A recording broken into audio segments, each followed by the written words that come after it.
Maggie sedang berlatih seluncur es, namun tiba-tiba dia merasa tidak enak badan. Air pipis menetes hingga ke kakinya. Dia harus meminta bantuan ibunya, tetapi sang ibu tetap memaksanya untuk terus berlatih. Maggie akhirnya hanya bisa meluncur dengan celana yang basah. Lama-lama gerakannya memang jadi makin bagus, tetapi ibunya tetap tidak puas. Saat latihan, Maggie bahkan tidak boleh berbicara dengan siapapun. Karena itu, Maggie sangat kesal dan tidak suka dengan sikap ibunya yang keras. Untungnya, Maggie punya ayah yang baik. Ayahnya sering mengajaknya pergi berburu keluar, jadi Maggie lebih senang bersama ayahnya. Tapi lama-lama, ayahnya tidak tahan dengan sifat keras ibunya dan memutuskan untuk pergi. Maggie tidak bisa menerima hal itu. Dia bahkan mencoba menghentikan mobil ayahnya supaya bisa ikut, tetapi ayahnya tetap pergi tanpa menoleh. Maggie pun menangis histeris.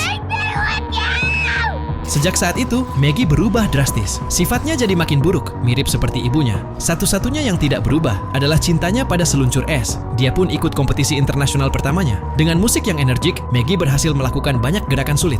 Dia pikir akan menang, tetapi para juri malah memberi nilai rendah karena mereka menilai penampilannya kurang bagus. Maggie merasa itu tidak adil dan pergi dengan marah. Maggie sadar bahwa dia perlu mengubah penampilannya. Setelah sampai di rumah, dia membuat sendiri kostum kompetisi berwarna merah muda. Namun di kompetisi berikutnya, dia tetap mendapat nilai rendah dan kalah. Dia tidak tahan lagi. Maggie mendatangi para juri untuk mempertanyakan penilaian mereka, tetapi mereka hanya mengejek pakaiannya. Dia tidak percaya bahwa dia tidak bisa menang dengan kemampuannya. Namun saat sampai di rumah, ibunya malah menyalahkannya karena dianggap tidak berusaha cukup keras. Ibunya bahkan memukul wajahnya dan melemparkan pisau kecil ke arahnya. Maggie sudah tidak kuat lagi menahannya. Dengan bantuan pacarnya, akhirnya ia memutuskan untuk pergi meninggalkan rumah ibunya. Setelah itu, Maggie menikah dan mulai memperbaiki dirinya. Tidak lama kemudian, kejuaraan nasional pun dimulai. Saat ia memasuki arena, ada pria asing yang berteriak menghina. Namun Maggie tidak menghiraukannya karena ia tahu pria itu sengaja disuruh oleh ibunya untuk membuatnya terpancing emosi. Kali ini, Maggie tampil dengan kostum yang cantik dan memilih musik klasik yang disukai oleh para juri.